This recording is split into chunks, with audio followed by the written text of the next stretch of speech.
Cinephils, and welcome to This Anime, the podcast that talks about anime past, present, and future, all with the exclamation of This Anime.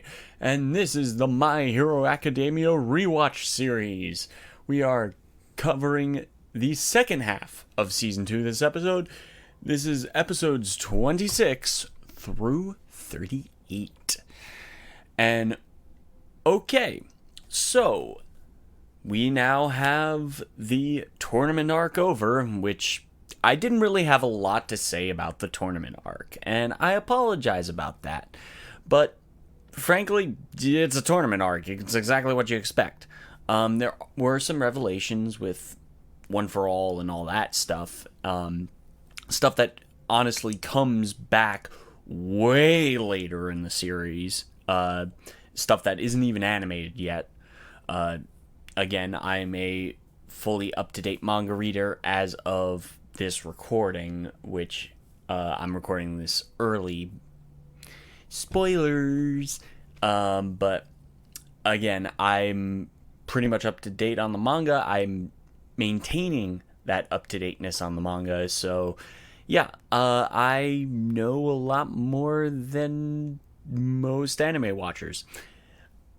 But yeah, so this is the Hero Killer Stain arc as well as the Final Exam arc.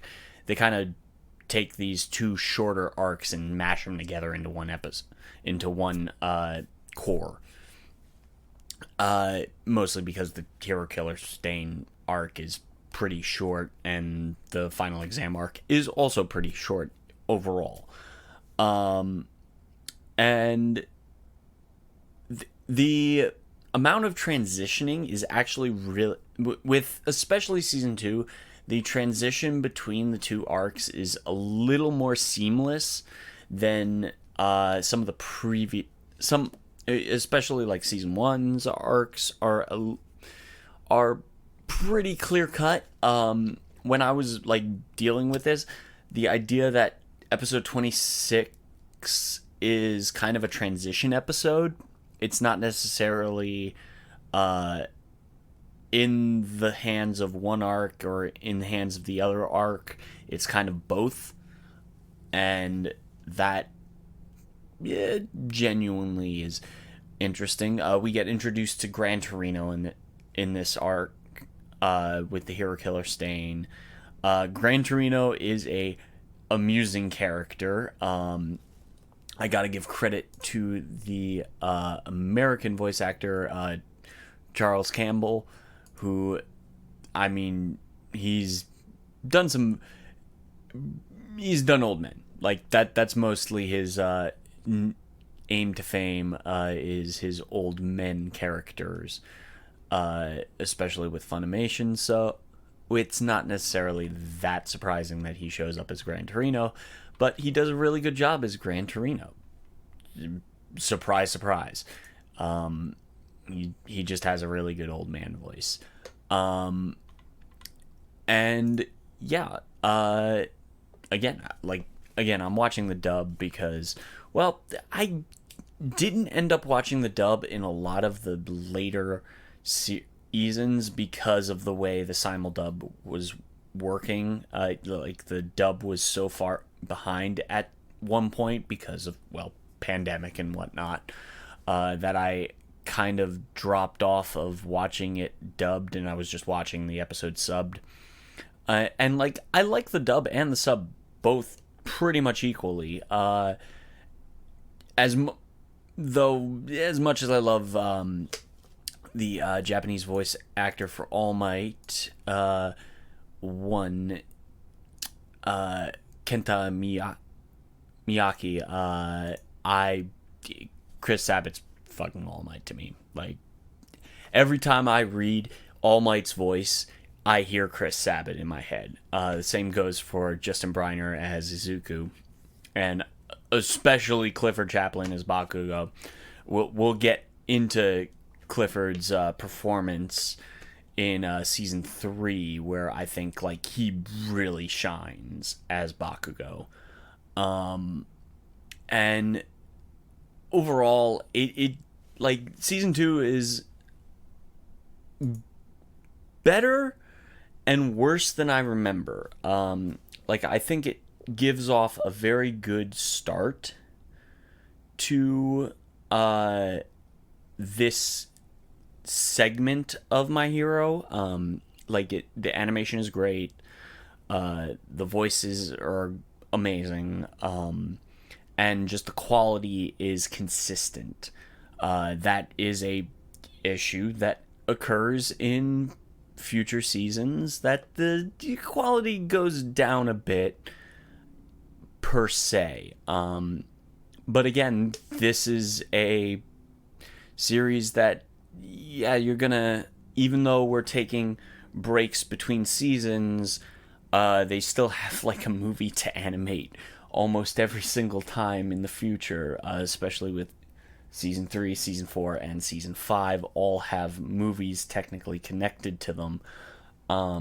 Again, I'm actually thinking that we're gonna take a look at Two Heroes next week, and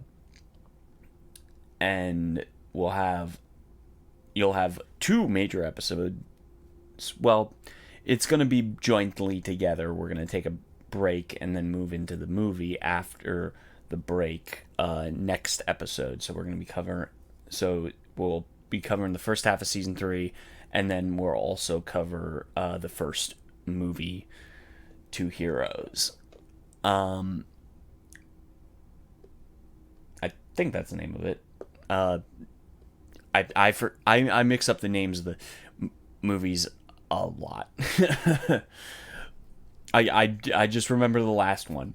That's basically what I remember. But yeah, one of the things that I really liked is Ochako's character growth in this, where she goes, all right, I got completely ass kicked by Bakugo, and I'm not strong enough to do head-to-head fights with anyone, basically. So she ends up interning with Gunhead, who's actually a tough dude. Like, he has his own martial arts dojo, whatever it is. And he has his own, like, martial arts kind of style to it. And Ochako is like, yeah, no, I want that kind of experience. And that this is the kind of thing that I love about Horikoshi's writing, is you have all these very generic characters. I would say still at the same time, Mineta is generic as hell. He's exactly what you expect. There are hints that Mineta is a little bit more complex than you think, especially in the final exam arc, where you kind of get the idea on why Mineta wants to be a hero. He just wants to be a hero because he can get all the girls. And it's like, like Recovery Girl even comments, like, yeah, it's a shallow reason to become a hero, but it's still a reason, and completely valid. And that's the thing. It's not necessarily shaming anyone's reason to become a hero, because again, Ochako's reasoning is because she wants to make a lot of money. She's very money conscientious when it comes to her hero work. So it's like, it's necessarily not a surprise that she is much more concerned with that aspect of it rather than the hero work, where you have Deku is 100% about the hero work. He doesn't really care about the fame and the fortune and whatnot that comes with it in this society. He's all about the actual point of being a hero, and that actually surprises Stain, because he's just like, okay, so you have the same ideals as All Might. You're actually worthy of not being completely screwed over by me and being killed by me. You actually maintain the same ideals as All Might, where you're a hero just to be a hero. You're not a hero for any superfluous goals. And that also brings it up Ida, the idea that like Ida's there for revenge because the hero killer Stain paralyzed his brother, like completely, like decimating the character. And I give J. Michael Tatum like absolute credit for his work in those couple episodes where he got to like really chew on some really good meaty role bits to it. And like I can't help but like you can't help but like really feel the pain and anguish in his dialogue. And that's credit to J. Michael Tatum, who's done amazing work in the past, and done some really like he's played some seedy ass characters, and he's played some really heroic characters. Ida especially being one of the more heroic characters, so he kind of plays into that more twisted aspect when he's playing Ida at this point in the series. But when he comes to his senses, he's kind of like, no, wait, no, this is wrong. This is not who I meant to be. And we also get like with the final exams, we also get some nice highlights with Momo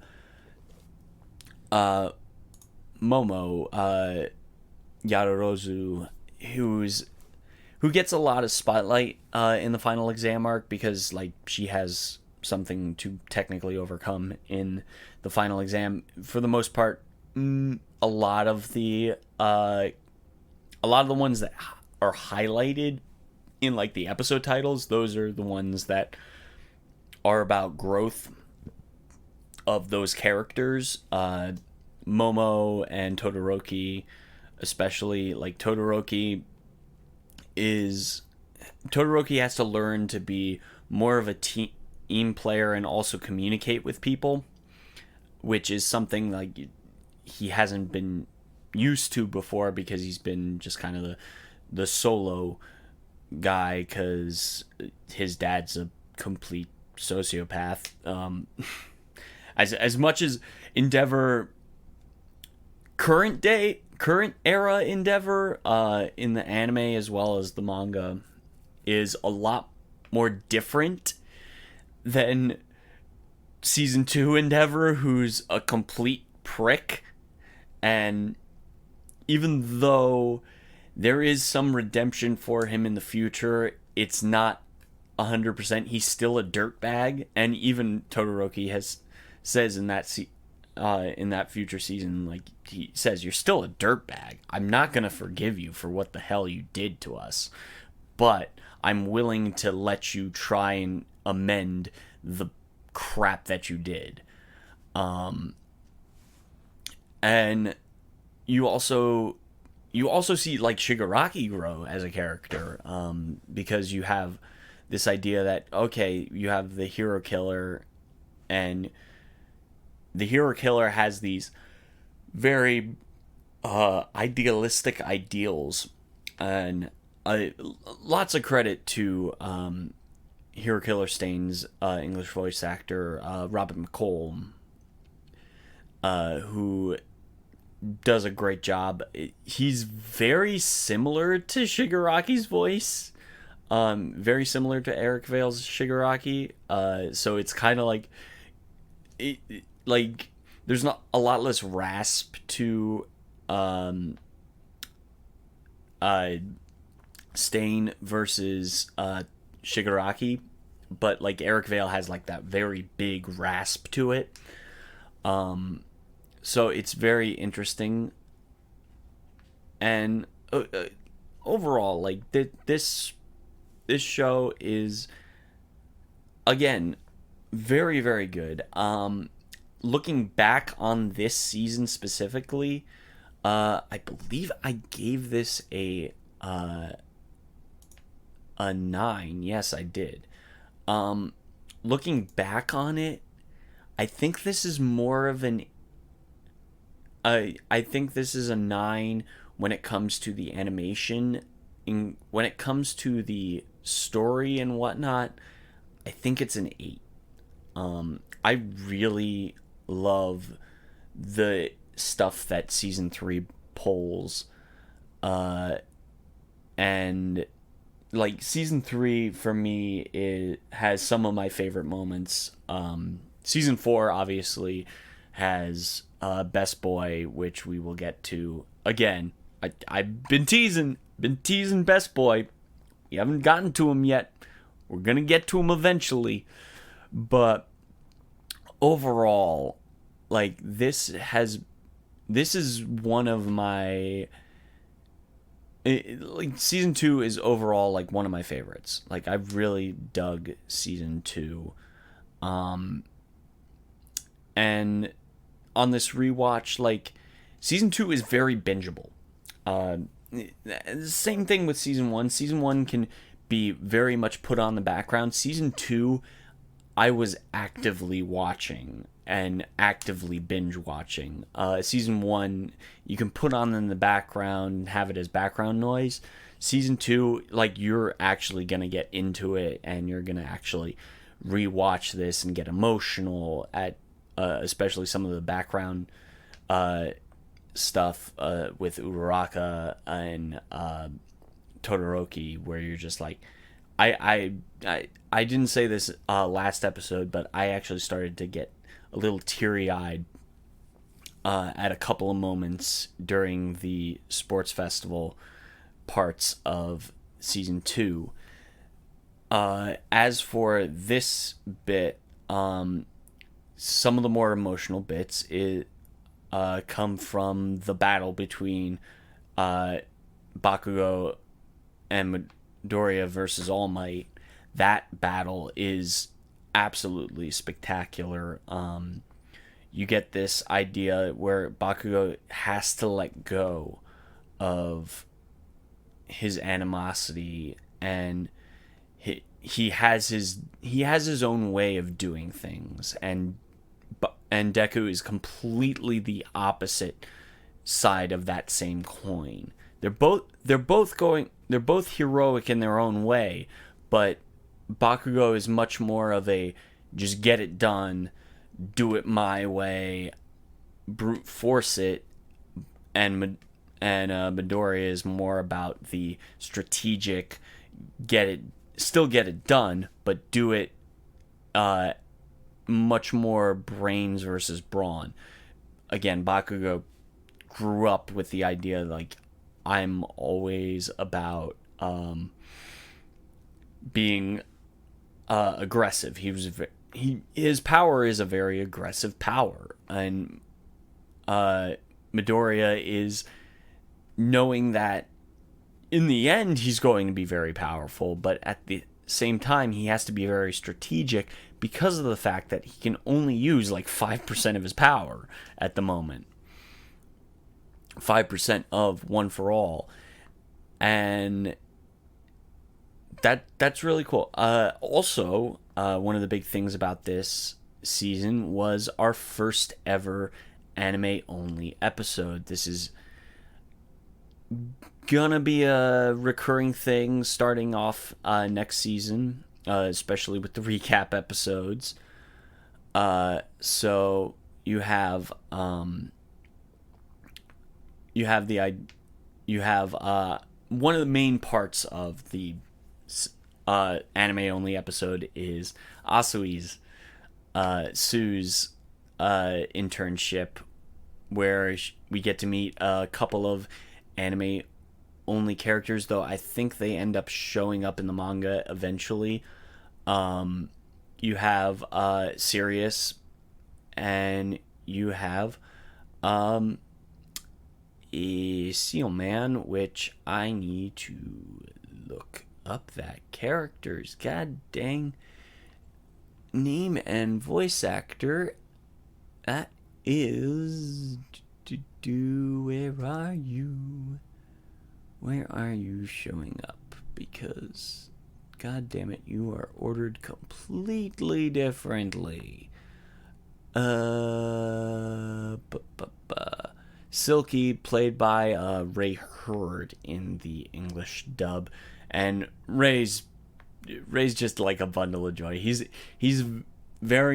plays the cute side of Silky, like when Silky's trying to be super cute and Sue's completely falling for it, but everyone else is not. Like every part of his crew is just like, oh god damn it, what the hell is he doing? And Sue's just like, oh, he's cute. Like, it's when you, like, I find like Sue sees Silky like a spotted seal style teddy bear. And that's kind of how we see Silky in a way. Like, how I personally see Silky as he's just this. He's a spotted seal, but he's a lovable guy. He's a guy you want to grab a beer with, but he's also willing to give you a goddamn hug. And that is truthfully what it is. Other than that, I am gonna shout out to my boy Alejandro Saab. He voices the detective, friend of All Might's Nomasa Takuchi. Yeah, Takakuchi. And nothing like I just wanted to shout out my boy.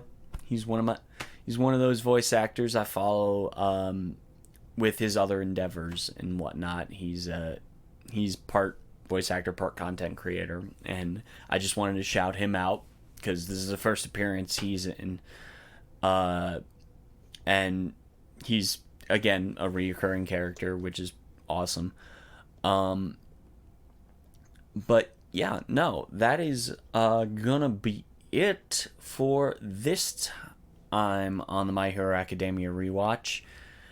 Season 2 was fun. I can't wait to start up Season 3. Next episode, we're going to do Season 3 as well as the first My Hero Academia movie. And yeah, it's going to be a jam-packed double feature-y episode next time. So take a gander at that. Yeah, that's going to be it. Thank you guys for watching. Follow me on Twitter at KenReels. Follow the podcast at ThisAnimePod. ThisAnimePodcast.com is where you can find episode posts as well as links to all the various podcasting services that this podcast is on. I'm going to get out of here. Plus Ultra, everybody. Roll that music.